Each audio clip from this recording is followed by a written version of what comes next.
బతుకున్నన్నాళ్ళు నువ్వు ఎంత పైన అనుభవించావో నాకు తెలుసు జాను. మమ్మీ ఏడవద్దు మమ్మీ. సేమ్ నేను అలాంటి సిచ్యువేషన్లో ఉన్నప్పుడే నువ్వు నా లైఫ్లోకి వచ్చావు. నాకు ఒక బెస్ట్ ఫ్రెండ్లా ఉన్నన్నాళ్ళు నా పాపకి తల్లి లేని లోటు తీర్చావు. ఈ మాట నీకు ఎప్పుడు చెప్పలేదు. థ్యాంక్ యూ సో మచ్ జాను. I miss you mummy.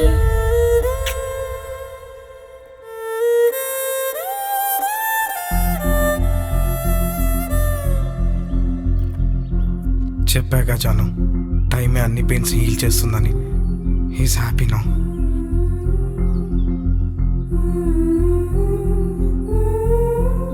నువ్వు అనుకున్నట్టుగానే నీ గురించి ఏ విషయం తనకి నేను ఎప్పటికీ తెలియనివ్వను.